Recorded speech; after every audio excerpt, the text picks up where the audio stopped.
సింహాచలం దుర్ఘటన నిజంగా వర్షమా లేక వైకాపా కుట్రనా అన్నది ఇప్పుడు ప్రజల్లో ప్రధానంగా చర్చనాంశమైంది. సింహాచలం ప్రమాదంపై సీఎం చంద్రబాబు నాయుడు గారు విచారణకు ఆదేశించారు. కలెక్టర్ పర్యవేక్షణలో ప్రత్యేక కమిటీ పనిచేస్తోంది. రెవెన్యూ ఇంజనీరింగ్ నిపుణులతో కమిటీ ఏర్పాటు చేయడం కూడా జరిగింది. గోడ నిర్మాణంలో లోపాలు వెల్లడైనట్లు అధికారులు స్పష్టం చేశారు. ప్రతి అంశాన్ని పరిశీలించి కమిటీ నివేదిక సమర్పించనుంది. బాధ్యులపై కఠిన చర్యలు తీసుకుంటామని స్పష్టం చేస్తున్నారు. మృతులకు 25 లక్షల రూపాయలను, గాయపడిన వారికి 3 లక్షల పరిహారాన్ని ప్రభుత్వం మంజూరు చేసింది. కేంద్ర ప్రభుత్వం మృతులకు 2 లక్షల రూపాయలు, క్షతగాత్రులకు ఒక్కొక్కరికి 50,000 రూపాయల చొప్పున పరిహారం అందిస్తోంది. భవిష్యత్తులో కూడా వారి కుటుంబాలకు ప్రభుత్వం అండగా ఉంటుంది. ఇటువంటి ఘటనలు పునరావృతం కాకుండా చర్యలు తీసుకుంటామని తెలియజేస్తున్నారు. అంతలోనే ప్రభుత్వ నిర్లక్ష్యంతోనే సింహాచలం దుర్ఘటన, చందనోత్సవానికి సరైన ఏర్పాట్లు చేయకపోవడంతోనే ప్రమాదం. 10 రోజుల క్రితం నిర్మించిన గోడ కూలితే ఎవరు బాధ్యులని వైసీపీ ఎంపీ వైవి సుబ్బారెడ్డి విమర్శించారు. తాడేపల్లి నుండి అందిన సమాచారం, సింహాచలం చందనోత్సవంలో మరణించిన భక్తుల కుటుంబాలను పరామర్శించనున్న మాజీ ముఖ్యమంత్రి వైఎస్ఆర్సీపీ అధ్యక్షుడు వైఎస్ జగన్మోహన్ రెడ్డి. వైకాపా సోషల్ మీడియాలో పొద్దున కల్లా ఈ పోస్టర్ సిద్ధం చేశారు. గోడ 10 రోజుల క్రితం కట్టారని మొదట చెప్పింది వైవి సుబ్బారెడ్డి గారే. శవానంద్ రాజకీయం కోసం కుట్ర ఏమన్నా చేశారా అనే కోణంలో కూడా విచారణ జరిపితే మంచిది. ఎందుకంటే అక్కడ అమరావతి పునఃప్రారంభం పనుల్లో అందరూ తలమునకలై ఉన్న వేళ ఈ వైకాపా రాక్షసులు చీకట్లో ఏమన్నా చేశారేమో. ఎందుకంటే అక్కడ చీకటి ఉందని కూడా వైకాపా ఎమ్మెల్సీ వరదు కళ్యాణి మొదటిసారిగా వెలుగులోకి తెచ్చారు. ఈ ప్రకటనలు, ఈ మాటలు, ఈ పోస్టర్లు, ఆ ట్వీట్లు చూస్తామంటే ప్రజల్లో నిజంగానే సందేహాలు వస్తున్నాయి. గోడ కూలిన వెంటనే హోంమంత్రి కంటే ముందుగా వైకాపా వాళ్ళకి ఎలా తెలిసింది? వైకాపా సోషల్ మీడియాకి ఎలా తెలిసింది? గతంలో ఎప్పుడు ఏ ప్రమాదానికి ఆగ మేఘాల మీద వెళ్ళని, అసలు పట్టించుకొని జగన్ రెడ్డి సింహాచలం అనగానే ఎలా పరిగెత్తుకెళ్తున్నాడు? అసలు సింహాచలంలో జరిగిన ఈ దుర్ఘటన సమయంలోనే తాడేపల్లిలో ఎందుకున్నాడు? ఎప్పుడు యలంక ప్యాలెస్లో కదా ఉండాల్సింది? ఇవన్నీ ప్రజల్లో పలు రకాల అనుమానాలు లేవనెత్తున్నాయి. కచ్చలూరు బోటు ప్రమాదం అప్పుడు ముఖం కూడా చూపించలా. తిరుపతిలో కరోనా సమయంలో గ్యాసు అందక అల్లాడుతూ మృత్యువాత పడ్డ పేషెంట్లని పట్టించుకోవాలా, వాళ్ళ మొహం కూడా చూడాల. జంగారెడ్డిగూడెం కల్తీ సారా కేసుల్లో సుమారుగా 40 మంది పైన మరణిస్తే కనీసం పలకరించిన పాపానా పోలా. విశాఖపట్నం క్రేన్ దొరకడంలో 11 మంది పైన చనిపోతే ఆ వైపు కూడా చూడాల.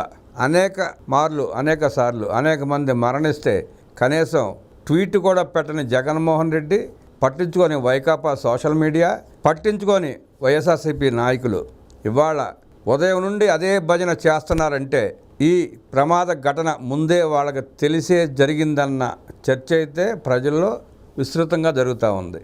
ఏమో అంతటి వాళ్లే అని కూడా వినపడతా ఉంది. శవ రాజకీయాలకు అలవాటు పడ్డ పార్టీ, శవం లేనిదే రాజకీయం చేయలేని జగన్మోహన్ రెడ్డికి ఇవన్నీ మామూలే. మనం గమనిస్తే ఉదయం నుండి వైకాపా సోషల్ మీడియా కానివ్వండి, నీలి కూలి మీడియా కానివ్వండి, దీని మీద తప్ప దేని మీద చర్చ లేదు. ఘటన జరగడం చాలా బాధాకరం, మృతి చెందడం విషాదకరం, కాదనలేని సత్యం అది. కానీ దాన్నే పట్టుకుని ఏదో జరిగిపోయిందన్నట్టు వీళ్ళ హడావుడి చూస్తూ ఉంటే పైన చెప్పుకున్నట్టు అనుమానం తప్పకుండా వస్తూ ఉంటుంది. మండు వేసవిలో కట్టిన గోడ వర్షం వస్తుందని చెప్పి ఎవరు ఊహించుకోవడం ఉండరు, ఊహించం కూడా. అలాంటిది భయంకరమైన వర్షం కురిసింది నిన్న కొండపైన. వరదలా వచ్చిన తాకిడికి గోడ, పచ్చి గోడ కూలిపోయింది. ఘటన జరగడం దురదృష్టకరం. ఆ ఘటనకు బాధ్యులపైన కఠిన చర్యలు తీసుకుంటుంది ప్రభుత్వం. క్షతగాత్రులకు, మృతి చెందిన కుటుంబాలకు అండగా ఉండి పరామర్శించి భరోసా ఇవ్వటం వేరు. అది తప్పించి శవ రాజకీయం చేయటం దురదృష్టకరం, దారుణం. వీళ్ళు మారరు, ఇక వీళ్ళు ఇంతే అంటూ ప్రజలు దుమ్మెత్తిపోస్తున్నారు ఈ జగన్మోహన్ రెడ్డి పార్టీ నాయకుల మీద. అంతిమ నిర్ణయం ప్రజలదే. నమస్కారం. ప్రకృతి వైపరీత్యం వల్ల వచ్చిన ప్రమాదంతో దేశమంతా విచారం వ్యక్తం చేస్తూ ఉంటే, బాధితుల పట్ల సానుభూతి చూపిస్తూ ఉంటే, జగన్ రెడ్డి మాత్రం శవరాజకీయాలు చేస్తున్నాడు. జగన్ రెడ్డి శవరాజకీయాలు అలవాటేననుకోండి, కాకపోతే ప్రతి శవాన్ని రాజకీయం చేయటం దుర్మార్గం. విపరీతమైన వర్షం పడింది, కొత్తగా కట్టిన గోడ మండు టెండలో వర్షం పడుతుందని ఎవరు ఊహించరు. ఇది మండు వేసవి. మొన్న విపరీతంగా కురిసిన వర్షానికి, ఆ నీటి ప్రవాహానికి గోడ పచ్చిగా ఉన్న గోడ కూలిన మాట వాస్తవమే. జరిగిన ఘటన చాలా బాధాకరం. 7 మంది చనిపోవటం అంటే హృదయాలు ద్రవిస్తున్నాయి. ప్రతి ఒక్కరి మనసు కలిచివేస్తూ ఉంది. నువ్వు సానుభూతి చూపించు, 4 మంచి వ్యాఖ్యలు చెప్పు, ఆ కుటుంబాన్ని ఓదార్చు, ఎవ్వరూ కాదనరు. ప్రమాదం జరిగిన వెంటనే నీ సోషల్ మీడియాకి ఎలా తెలిసింది, నీ నీలి మీడియాకి ఎలా తెలిసింది? వెంటనే పోస్టర్లు రెడీ అయిపోయినాయి, డిబేట్లు రెడీ అయిపోయినాయి. నువ్వు కూడా ఉండవల్లిలో ఉంటా కారణం ఏంటి? అంటే మీకు ప్రమాదం జరుగుతుందని ముందే తెలుసా? యలహంక ప్యాలెస్లో కూర్చోవలసిన వాడివి నువ్వు తాడేపల్లి ప్యాలెస్లో కూర్చున్నావంటే దాని వెనక మర్మం ఏంటి అని ప్రజలు ప్రశ్నిస్తున్నారు. ప్రజల్లో అనుమానాలు ఉన్నాయి. ఇది కూడా కుట్రలోని భాగమేనా అన్న సందేహాలు కూడా వ్యక్తపరుస్తున్నారు. తిరుపతి తొక్కిసలాట చూసాం. నీ నమ్మిన బంటు, అక్కడ అధికారిగా ఉన్న నీ నమ్మిన బంటు వల్ల జరిగిందే ఆ ప్రమాదం.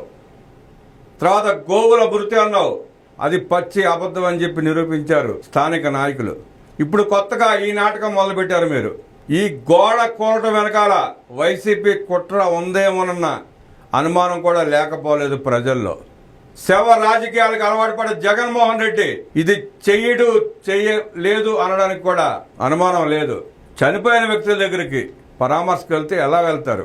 బాధతో, నీకు మనసులో బాధ లేకపోయినా కనీసం నటిస్తూ అన్నా వెళ్ళి పలకరించాలి. నవ్వుకుంటూ ఎవరు పరామర్శలకైతే వెళ్ళరు. జగన్మోహన్ రెడ్డి ఎప్పుడు ఎక్కడ పరామర్శకు వెళ్ళా నవ్వుకుంటూనే వెళ్తాడు. అదేం ఆనందం అర్థం కాదు, తెలియదు. ఇవాళ కూడా సింహాచలం ఘటనలో మృతి చెందిన కుటుంబం దగ్గరికి నవ్వుకుంటూనే వెళ్ళాడు.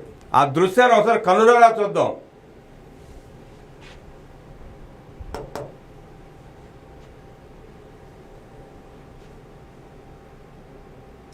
ఇదిగో కనపడుతుందా?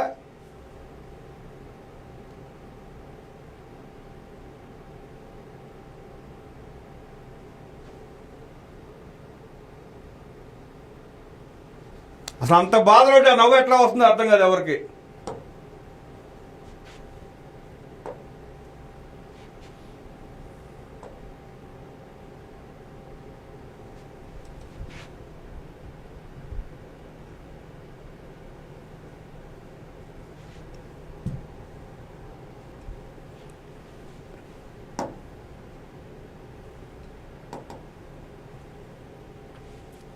ఏ వ్యక్తి అయినా, ఎలాంటి కర్కోటకుడైనా చనిపోయిన ఆ కుటుంబాన్ని పరామర్శించుకు వెళ్ళేటప్పుడు బాధతో వెళ్తారు. ఆ నవ్వుతో ఎలా వెళ్ళగలుగుతున్నావు జగన్ రెడ్డి అని చెప్పి అక్కడ చూసిన ప్రజలు, వచ్చిన ప్రజలు ఆశ్చర్యం వ్యక్తం చేస్తూ బాధపడుతున్నారు. ఇక తమరి పాలనలో 2019, 2024 మధ్యన ఎంతోమంది చనిపోయారు. ఎవరి మొహాన్ని చూసిన పాపాన పోలేదు జగన్ రెడ్డి. జగన్మోహన్ రెడ్డి ప్రియ శిష్యుడు ఎమ్మెల్సీ అనంతబాబు తన డ్రైవర్ని చంపి డోర్ డెలివరీ ఇస్తే కనీసం మాట కూడా మాట్లాడలేదు. ఒక ట్వీట్ చేయలేదు, ఒక పోస్టర్ వేయలేదు, అధికారికంగా ఒక ప్రకటన చేయలేదు, ఖండించలేదు, తన పేపర్లో ఎక్కడ రాయలేదు, తన కూలి నీలి మీడియాలో కూడా వార్త రాలేదు.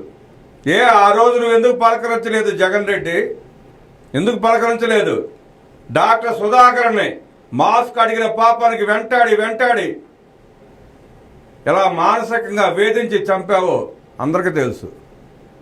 ఆ రోజు కూడా నువ్వు కానీ, నీ పేపర్ కానీ, నీ కూలి మీడియా కానీ, నీ పేటీఎం గాడు కానీ ఒక్క ట్వీట్ వేయలేదు, ఒక పోస్టర్ వేయలేదు. ఎందుకు వేయలేదు? తిరుపతిలో ఆక్సిజన్ అందక కరోనాతో పోరాడుతున్న జగన్ రెడ్డి అంటూ గప్పాలు కొట్టుకున్న నీ నీలి కూలి మీడియా పేటీఎం గాళ్ళు ఆక్సిజన్ అందక చనిపోయినప్పుడు ఎందుకు మాట్లాడలేదు? ఎందుకు పోస్టర్లు వేయలేదు? ఎందుకు ట్వీట్లు వేయలేదు జగన్ రెడ్డి అని ప్రశ్నిస్తున్నారు ప్రజలు. కచ్లూరు బోటు ప్రమాదంలో శవాలు కూడా దొరకకుండా మాయమైపోతే గప్పు చిప్పున గమ్మున తాడేపల్లి ప్యాలెస్లో కూర్చున్నావు. కనీసం ఒక ట్వీట్ వేయలేదు కదా, పలకరించే పాపాలు కూడా పోలేదు నువ్వు. కొన్ని శవాలు ఏమైనా కూడా తెలియదు, ఎంతవరకు దొరకడం కూడా దొరకలా. ఆ రోజు మీరు ఎందుకు స్పందించలేదు? ఎందుకు వార్త రాయలేదు? ఎందుకు ట్వీట్లు వేయలేదు? ఎందుకు పోస్టర్లు వేయలేదు?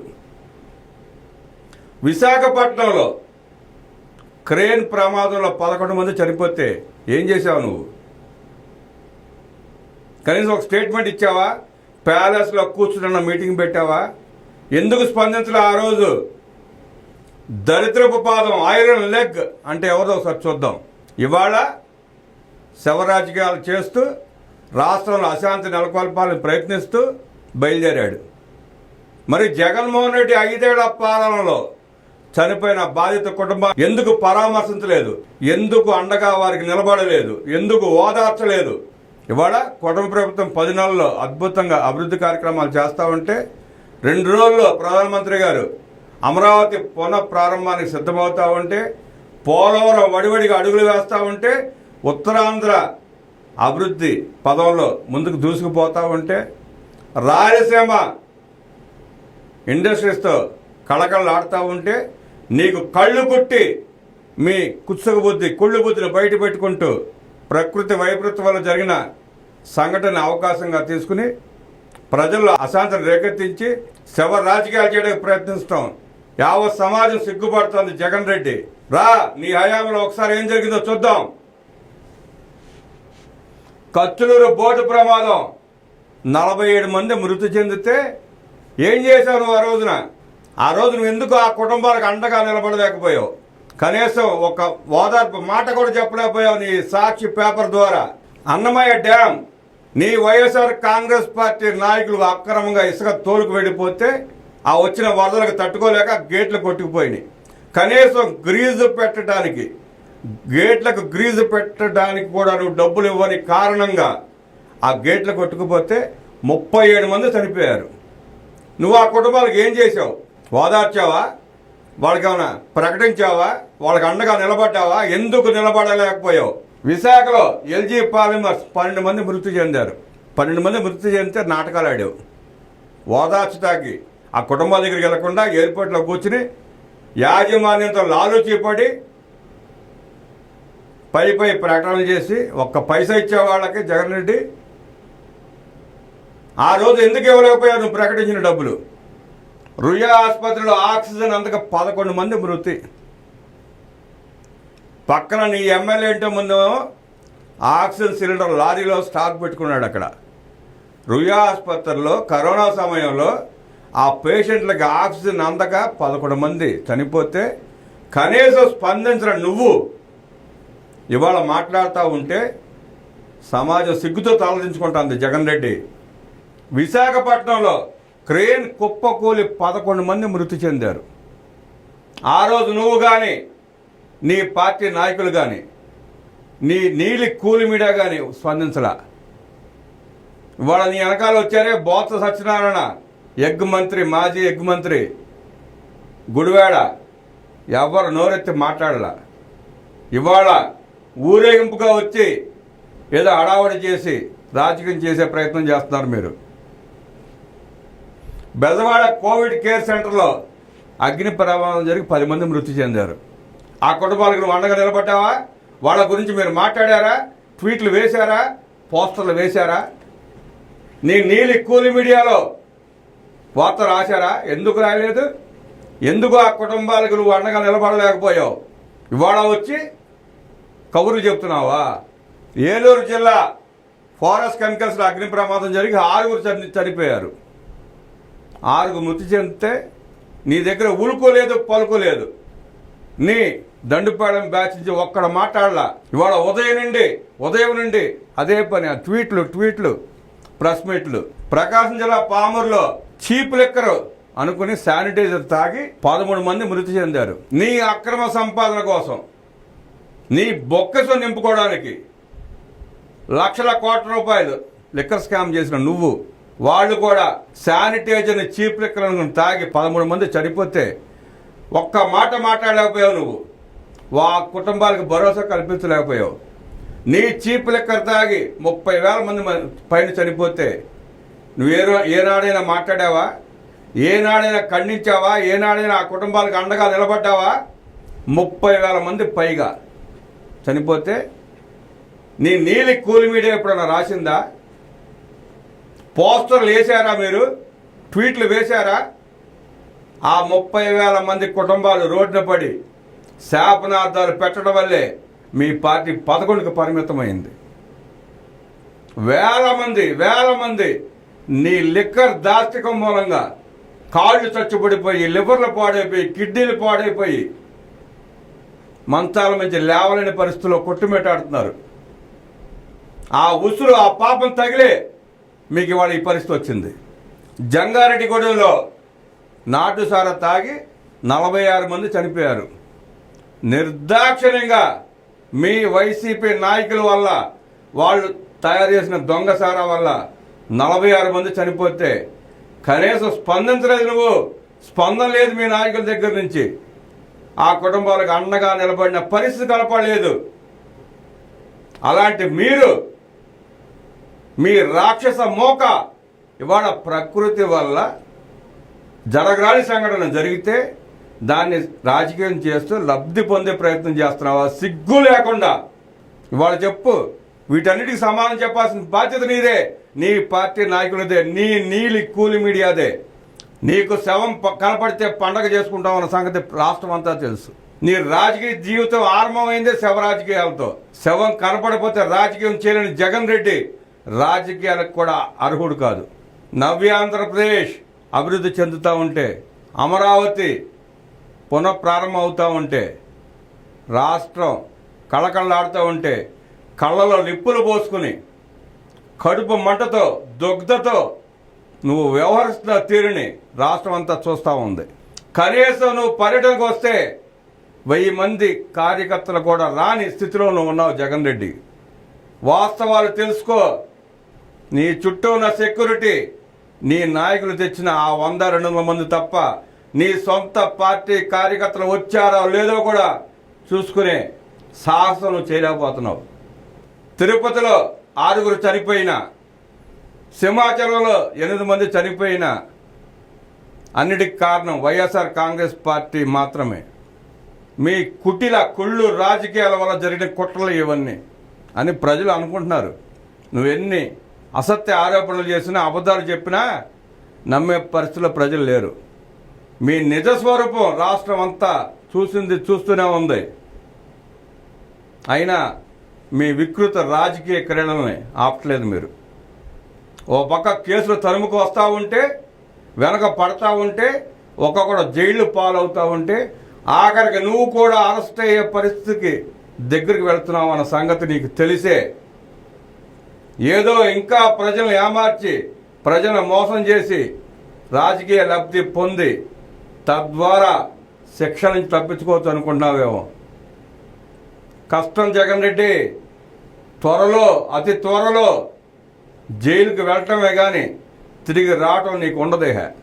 అన్ని లక్షల కోట్లు దోసుకున్న నిన్ను కూడా వ్యవస్థలు వదిలిపెడితే ఈ దేశం ఇంకా అభివృద్ధి అనేది చూడదు.